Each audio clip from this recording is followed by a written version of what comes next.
When it comes to my consumption of media, interactive or otherwise, I think it's safe to say that I'm a fan of a bit of the old ultra-violence. As it happens, so too is the unhinged protagonist of Viscerafest, Caroline. You see, Caroline is a merc in search of a fat paycheck, because a fat paycheck is the only thing standing in the way of her and a fairy tale wedding. Bless. Oh, and she may or may not also be playing host to some kind of eldritch death god, but honestly, that's getting way ahead of ourselves. There seems to be more of an appetite for a meaty kind of challenge when it comes to first-person shooters these days. I mean, you only have to look at the likes of Doom Eternal and its Ancient Gods DLC to see how positively people seem to have responded to a game asking more of them, repeatedly kicking them up the jacksie to make them dig deeper and play harder. In that regard, Viscerafest is very much a game that warns you up front about how difficult it could potentially get.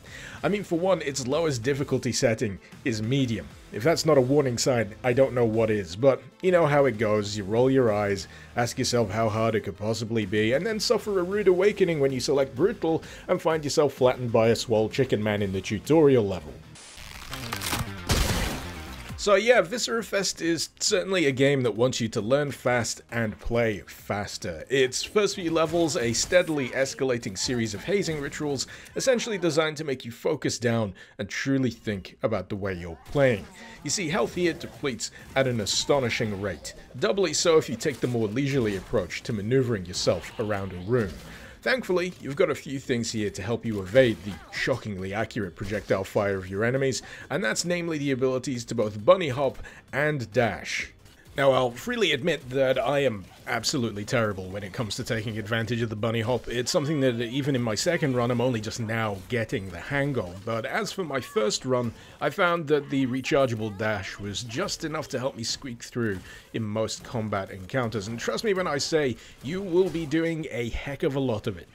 When it comes to the subject of weaponry, the roster here actually seems to stack up pretty quick during the course of Viscerafest's first few levels.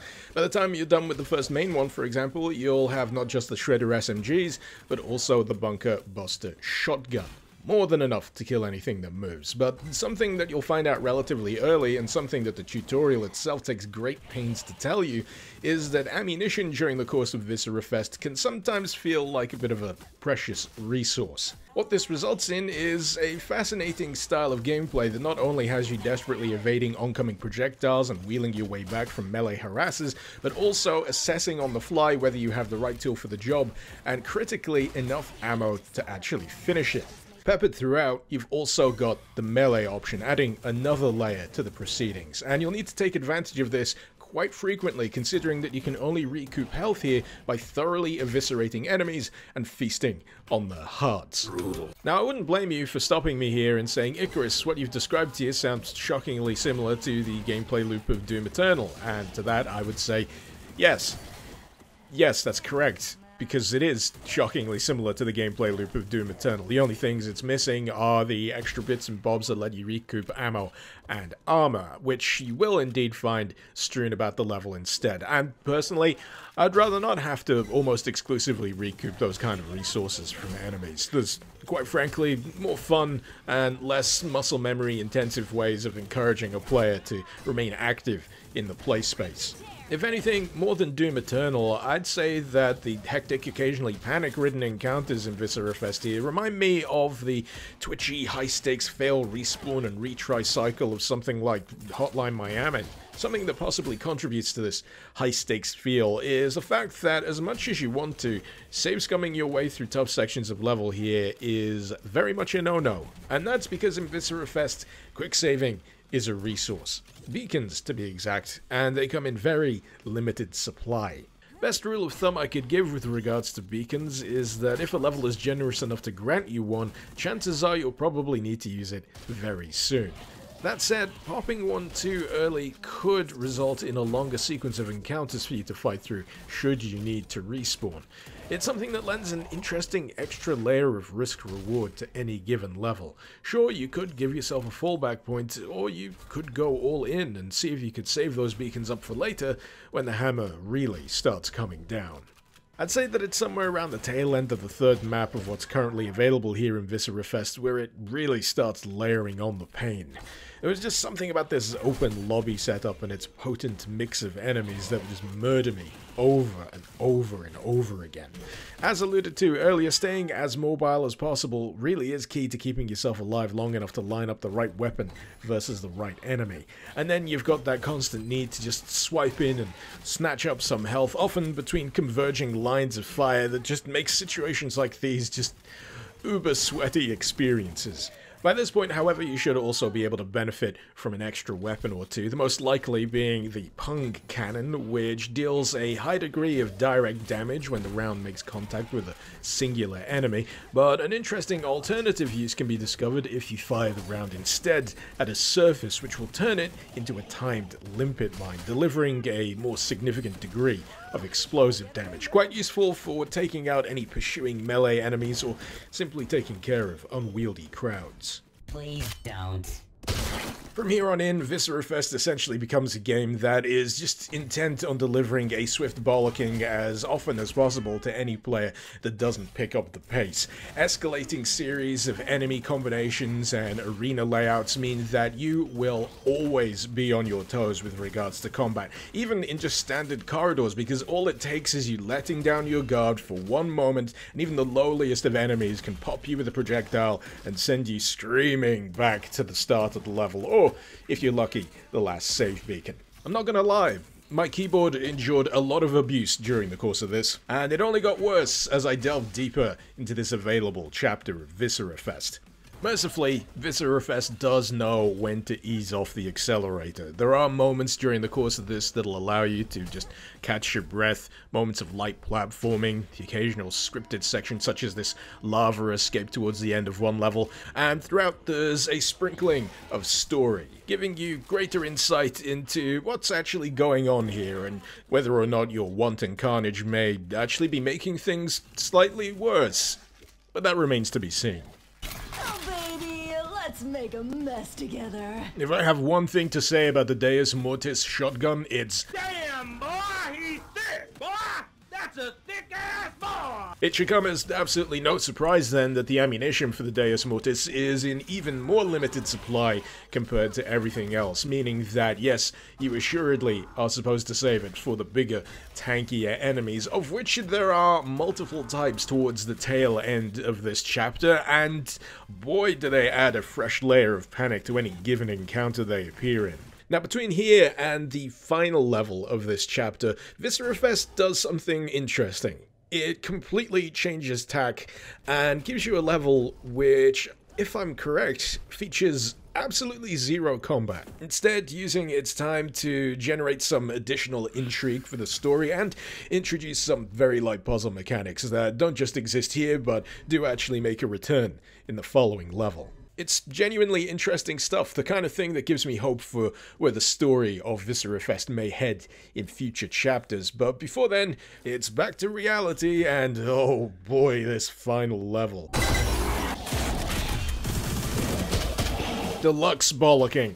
That's what this level offers. Right from the get-go, as soon as those elevator doors open, it is on. Maximum pain, maximum sweat, a final exam to make sure that you have fully internalized, or at least developed to the best of your ability, skills that will allow you to survive. And really, if you can't get through this one, it may be your last chance to dial down the difficulty to something a little bit more reasonable, but you know how it goes, in for a penny, in for a pound. You've gotten this far on brutal difficulty, or whatever the heck you've chosen, and pride, goddammit, will not let you relent. Also, yes, that is a new enemy type that just killed me, and boy is it a doozy. Unlike other enemies, it features a impervious shield that only drops when it's charging its laser, so you've got to wait for that window of opportunity and then deliver as much damage as possible. So very much a use case for the likes of your Deus Mortises, your Pung Cannons, whatever makes the thing go explodey ASAP. After that, it's a quick jaunt across the train tracks, making sure not to get yourself killed by the passing trains, whereupon you'll discover that this level does not just provide you with an additional enemy, it will also provide you with an additional final weapon. Pretty sure this sucker isn't legal, but what the hell? well. As it happens, the Plague Rifle doesn't just envelop your enemies in a poisonous mist, but it also staggers them, which means you can lay into some of the tankier enemies and hopefully take them out of the picture a little sooner. As for the other delights that this level will have in store for you, how about a room full of chicken men chasing you around while you also have to dodge those goddamn robots with the laser eyes? Easy, easy peasy, no problem whatsoever. Didn't totally take me double-digit attempts to get through the goddamn thing. And then there's this. Oh my god! Why? Why? I've got no beacons. Turns out I'd right royally fucked myself over by using one too many save beacons, meaning that the long trudge between death in this section included going through all the chicken men again, and I was not prepared for that, so I ended up restarting the level and making sure I actually had a decent amount of beacons left by the time I reached this point. And then I beat it, because that's how I roll. But this, dear viewer, is not the end of my trials with Viscerafest, because what self-respecting final level of a chapter will be complete without a boss battle? Oh boy, the Elder Banshee. 3 health bars, multiple attack types, laser fences, auto turrets, lava pits, all wonderful ingredients that come together and form one utter, unrelenting ball breaker of a boss fight. You know, I'm not entirely sure I'm even able to accurately convey just the sheer degree of focus necessary to get through this particular boss fight. It took me one hell of a long time. That final phase, believe me, is an absolute killer. If I had to boil it down, it's everything else but faster. Come to think of it, I'm not sure I've been able to accurately convey just the sheer degree of focus necessary to do Viscerafest in general. But hey, this is a visual medium, right? So how about this?